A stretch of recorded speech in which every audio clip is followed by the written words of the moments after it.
device we're plugging in? Yeah. Oh, you're dirty.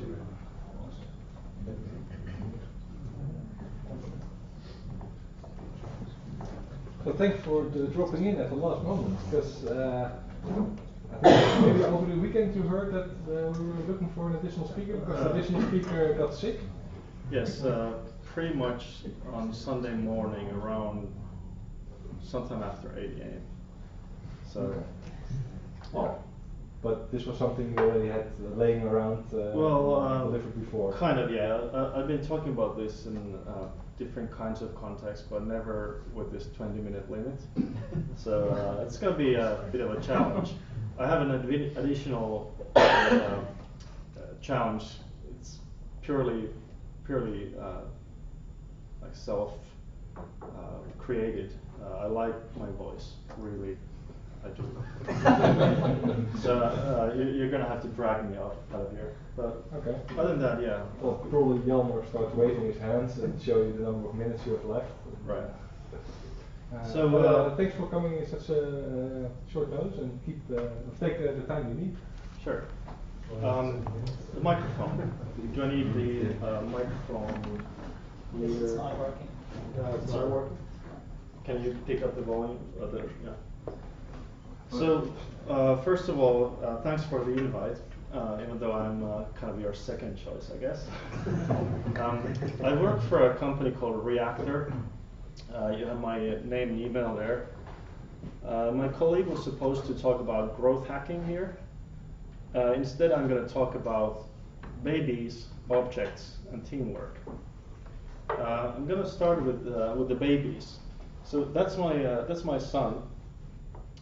He's most of the time adorable, but he creates complications at our home. Some of the complications you might be well aware of if you're parents. If you're not parents, I can assume that your imagination is good enough to imagine what happens when nature calls. He's wearing diapers. He certainly doesn't know to do or go to the right place at the right time. So what happens is this: somebody picks up a smell. It's often I have something chronic in my nose. I just can't smell all the things as well as my wife. So most of the time it's my wife who picks up the smell, and then she asks, did Luca make a poo? And she's directing the question at the boy. And the boy always says no. Well, that's also one of the few words that he can say, but the answer is always no. No poo here. And that's fine, because the question is actually directed at me. So she's saying to the baby a message that is intended for myself. And the complication is that, of course, I'm just one of two parents, right? And we're both very well capable of changing diapers. So why is it always me who gets to change the diaper? I promise this hassle into teamwork. So the fundamental complication in our, let's say, this domestic situation is that I have two options.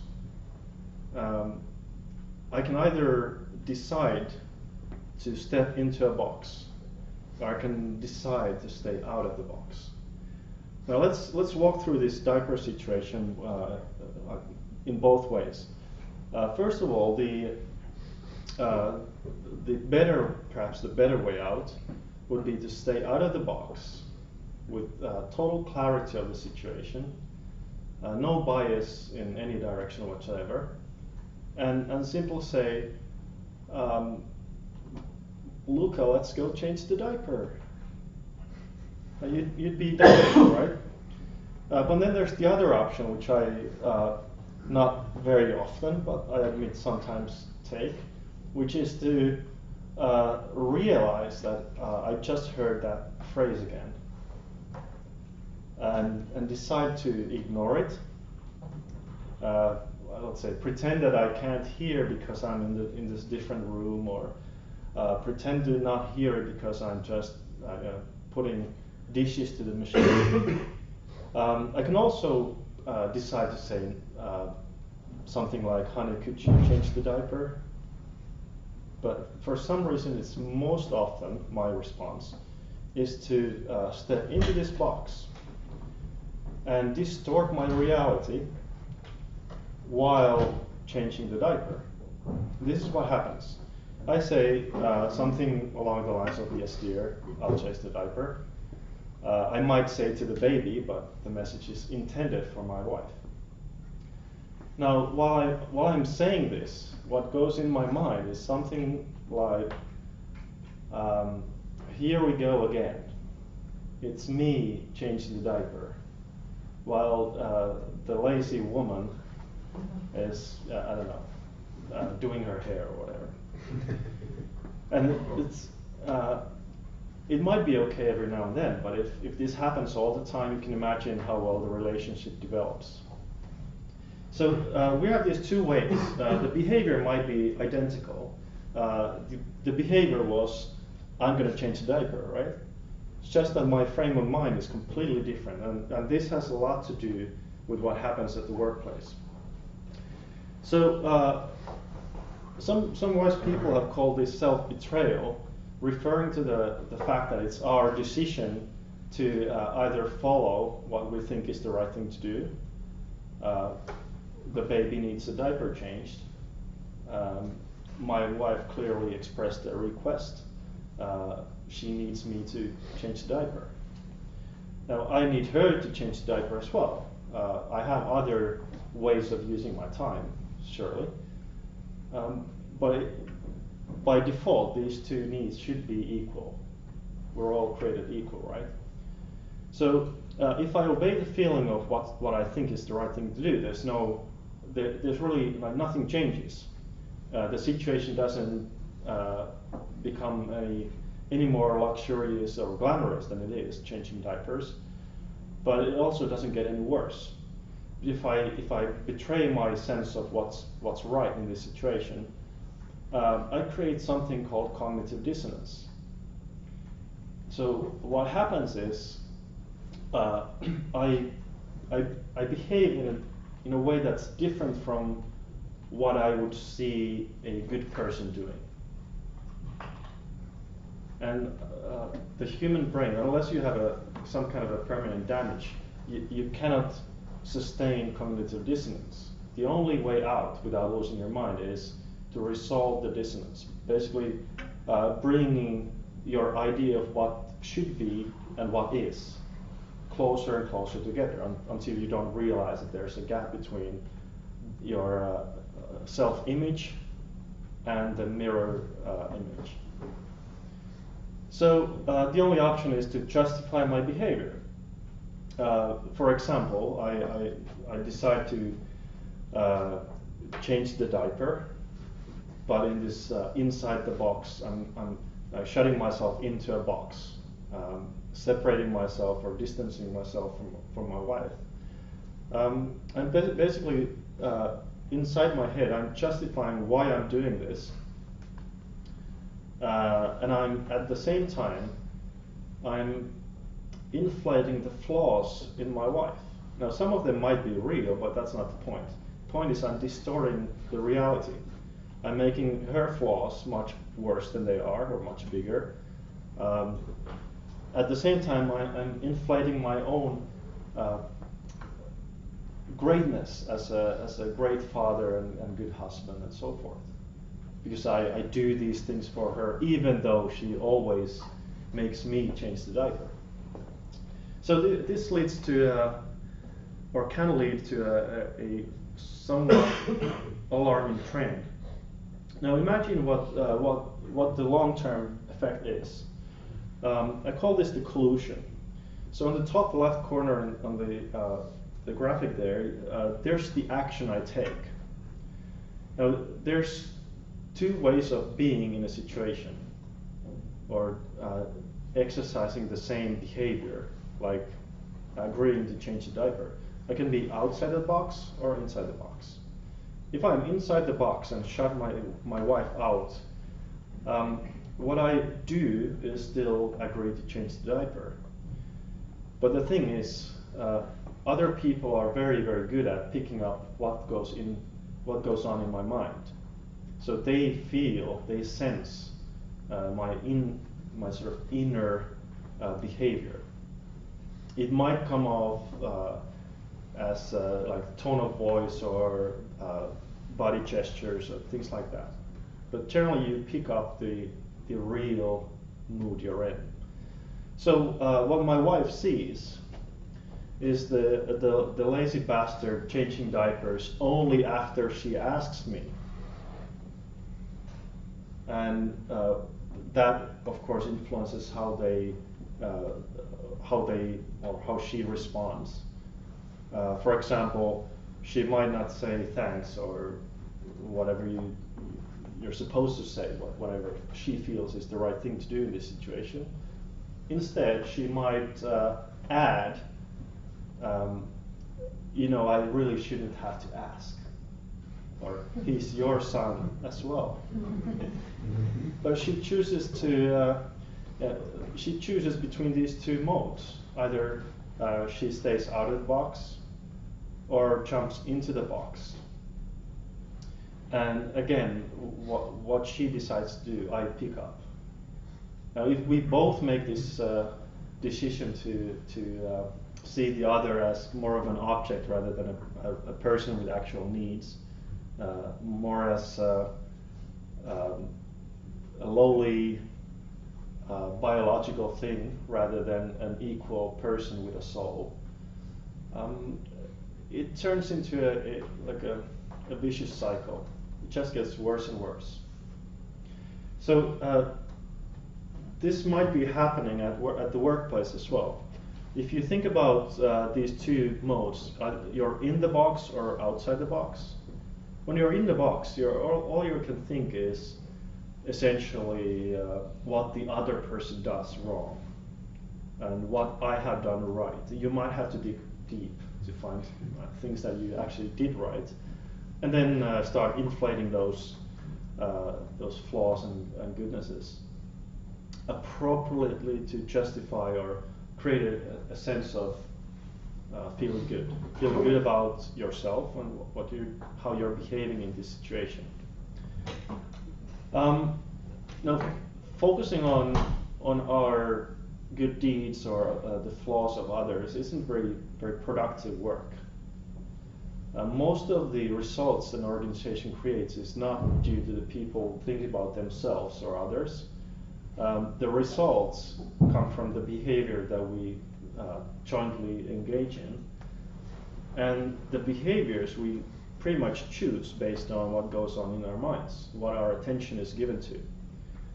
And I postulate that whatever we're trying to achieve probably needs our attention more than justifying how many times this week I've changed the diapers, or how many times I've fixed the problem that somebody else created, or how many times they've made a mistake in general.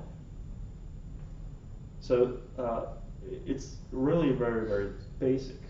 It's no blaming. If we can get out of blaming others or blaming ourselves, and therefore get away from justifying our behaviors and staying sort of clear on what's actually happening, what's the right thing to do, regardless of who's going to do it. That should give us a better sort of overall performance. But there's another sort of problem here. If we're already in the vicious cycle, we're already blaming each other's and seeing each other as, let's say, lazy, stupid, inconsiderate people, something needs to break that cycle. And one of the challenges is that while we're in the box towards the other person, we can't get out of the box. There's no way that we can magically stop seeing them as objects and start seeing them as people. Something else needs to sort of invoke that memory that that's a real person with real needs and so forth. If the other person is in or out of the box, doesn't really matter. What's worse is that even if they're out of the box, they can merely sustain the status quo by managing to stay out of the box. So the best case is nothing, it doesn't get any worse, but it doesn't get any better either. And the worst case is, of course, that they're also in the box and it just gets worse all the time. So our best hope is for somebody else, a third person in this sort of equation, to engage in the sort of in this threesome, so that while two people are having a conflict or in this vicious circle, the third person has a good relationship with hopefully both of them. And if you're outside of the box towards that third person, at least momentarily you have a clear position, a moment of clarity in the midst of this, let's say, frustration or venting, self-justification. So in that moment we might remember that, yes, that other person, maybe they're not so lazy or stupid or incompetent as I thought. Maybe there is a good reason for them behaving that way. Maybe I didn't make it any easier for them. And that at that point, when you ask that question, maybe, then you're already out of the box. So what I take out of this is that teams can actually help each other stay on the path, as long as you have interactions, that is. Now, the modern workplace is in many ways a bit more challenging than what we had like 10 years ago. I remember the time before Skype, for example, where the best we could do is schedule a phone call. Now we have this remote work that seems viable. We have Skype, so we have FaceTimes, we have the mobile networks that actually don't even tie us into a workplace. We can engage in video conversations on the move and so forth. So it might seem like it's easier to do. This is the Allen curve, and I forgot when the first version of the Allen curve was published, but this guy called Allen studied the effect of physical distance between people to the number of interactions they had. And it looked like there's a clear correlation. There's I think it was a power law, I think, that the further you were physically from another person, the fewer interactions you would have, statistically speaking. And the fewer interactions you have, the fewer chances to remember that, yes, I might have, let's say, misperceived the situation. I might have been in the box during that conversation with Jack or Jill or whoever. Now, what about Skype? And these live conversations over technology, they're supposed to help, right? Well, it turns out that in 2006, when we already had the sort of first versions of these, maybe not the quality of Skype, but still, we had the technology, but the situation with these interactions actually got worse. So the ability to have these conversations over technology, it actually lowered our face-to-face interactions over the board. So it wasn't that we're going to have conversations that weren't possible before. It was more like the conversations we had before. Now we just have more of them with a less high quality bandwidth. There's also another factor, which is that it's not just physical distance. This is like a Microsoft-funded research from a few years back. They studied and they sort of coined this term affinity distance. It's like an index that combines a bunch of different types of distance. Physical distance is one, but there's also distance related to the kind of work you do. So if you imagine a fairly specialized team where everybody has their own little sandbox, that's effectively the same thing as moving people 10 meters apart. The natural need and frequency of communication drops. There's no point in talking because we're not working on the same thing. So we need to figure this out as well. Distance isn't all bad though, because the more distance we get, the more likely it is that we have diversity. If you spend 10 years in the same room with two people, at the end of the 10 years, you think the same.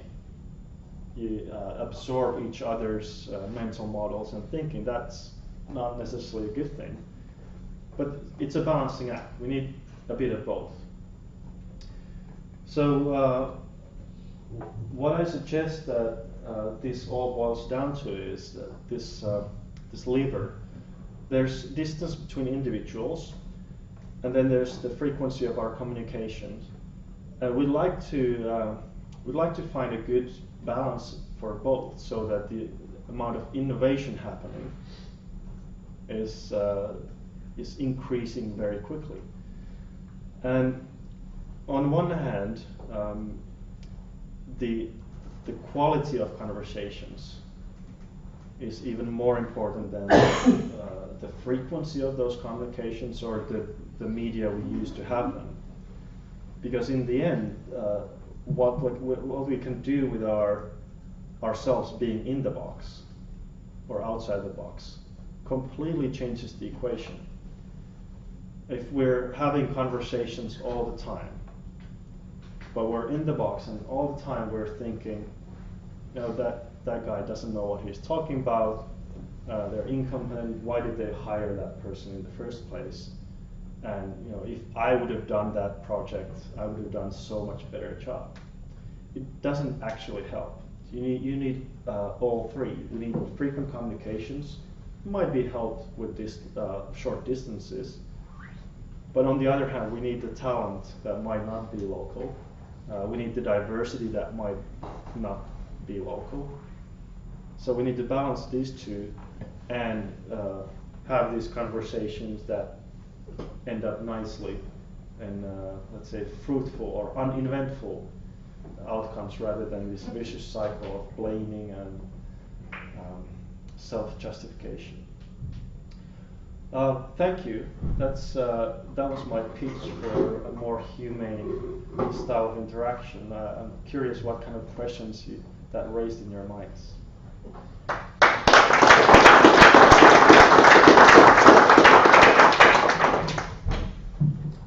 Need to be out of the box with regards to the language. Yes. There is definitely much more online communications now than compared to 20 years ago, that's for obvious reasons. Do you think it will continue that way? Like in 20 years from now, will there be some kind of everything will be on the online, or there will be stay some small distance communication? Well, I'm not an expert in the future. There are some people that imagine being like that. I dare not even pretend to be a psyche. But looking at the past, we could say that yes, it's going to continue. the trend seems to be that we're having rich conversations with a continuously shrinking community of people. So maybe 20 years ago we had frequent conversations with 20 or 30 people. Now it's more like 10 people. Your team at work, your family, and maybe your next door neighbor if you don't live in the city. And that's about it. So I don't see that trend turning. I don't see a reason why it would change. But then again, I don't have a crystal ball. What I do think is that we need to acknowledge the trend, and it's even more difficult to avoid inefficiency in our relationships and in our organizations if we don't figure out a way to get around the limitation. Video is better than just audio, for example, but it's not quite enough.